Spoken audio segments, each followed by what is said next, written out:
Morning, Jacob, and thank you to your viewers and for you to or for contacting us in this regard.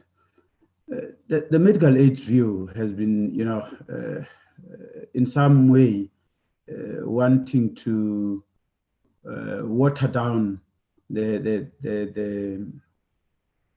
report, the damning findings by the advocate Ngcukaitobi and his panel.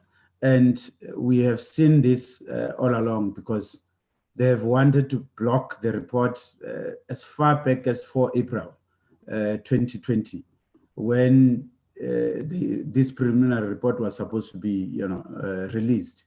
And it went on as far as them. Latest was Sunday, the 17th of January 2021, where James rushed to court so that they can actually block the release of this report. And now we know why they were doing that, because the findings are quite clear that they were very much on the fault. And somehow it looked like they had an idea beforehand that the report is not going to be rosy towards their side. Let's talk about the association receiving a number of complaints over the past few years. Is there a figure that you could give me, an estimate on how many complaints the association received?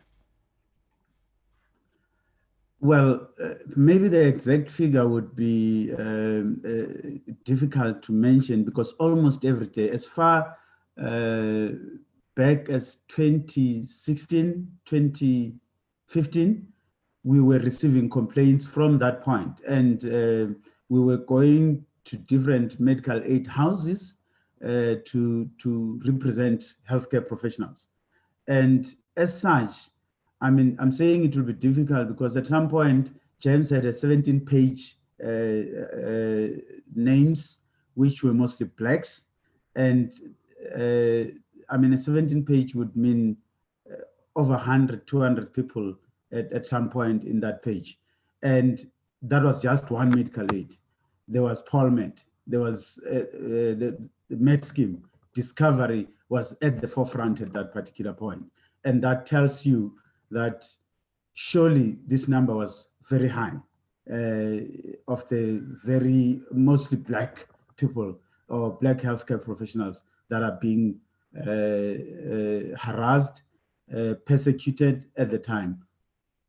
And there's, of course, several doctors who have pending cases with medical aids.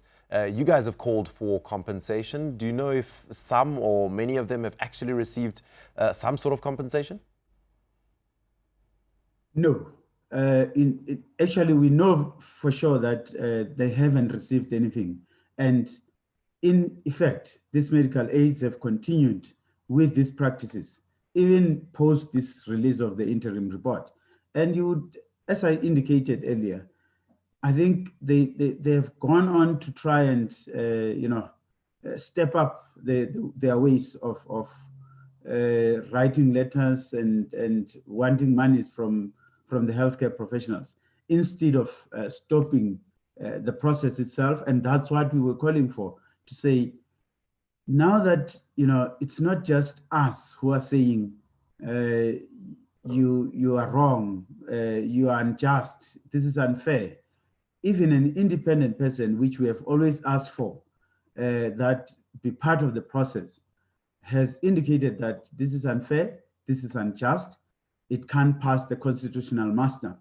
Unfortunately, they have continued, and I'm saying this because on Wednesday, one was still receiving calls from the healthcare professional, one from Eastern Cape, one from here in Gauteng, indicating that I have just received a letter and this is what is they are looking for. They want, they say they want money from me because they believe I have defrauded them.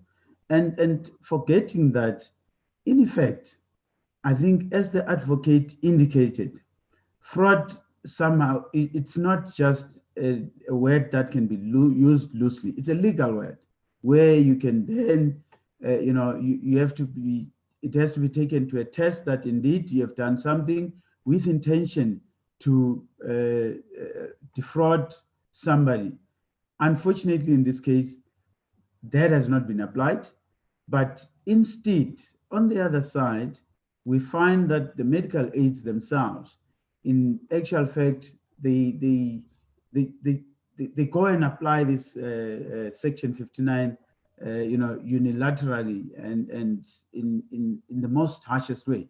The gun-head approach, I say, because if you do not respond the way that they want, and you are going to be suspended, you're not going to get funds from that point going forward. And unfortunately, it not only affects the healthcare professional, it affects one healthcare professional at that point when they have done so, and a number of those members of a particular medical aid who are coming to visit that particular healthcare professional.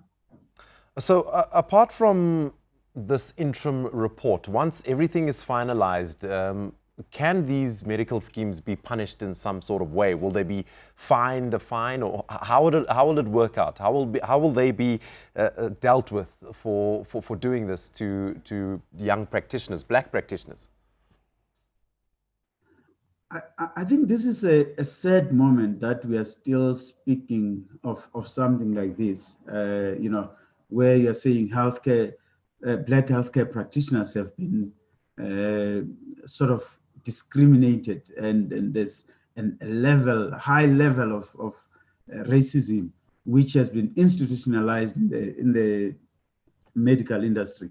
I think to start with, indeed, we would want there has to be some recourse in this aspect, because people have been practicing, failing to practice from 2013 to date.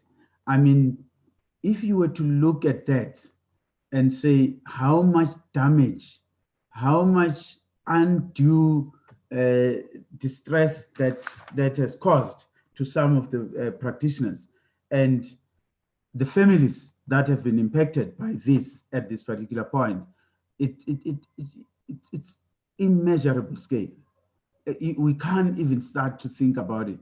And somehow, if there was some form of justice, there has to be some compensation to these healthcare professionals, because it's not just about money. It's the emotional aspect, and the way that life had to change for everyone from that point to date, with guys being so relentless and disregarding even the report that has come out now, that they are going to find a way to try and water it down so that they may not be able to pay back the money. The issue here is that I think we are appealing actually to the public. We are appealing to almost everyone that might not be impacted at this point, but eventually, as a member, you are going to be affected. This has continued for quite a long time. And if we do not do something, if they do not get punished in some way, at some point, there would not be anyone who's actually able to see any healthcare professional in the black communities. And what about the practitioners who've had to shut their doors and the ones who had their reputations tarnished? How do they pick up the pieces going forward? You could ask that again, Jacob, because in this situation, it's so sad that some of them, we had to bury them.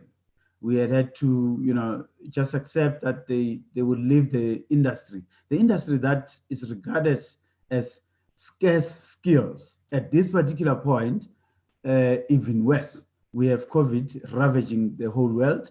And at this point, we would want every healthcare professional to be available so that we can assist our government, we can assist our people, so that we can go through this difficult time. But the guys who have been severely affected emotionally, severely affected in their reputation, obviously this may even need, legal gurus who will have an understanding, because the report was just not, looking at things at face value. There was legal test that was put into this, and realized that, the system was unfair. The system needed, going forward, needed to change.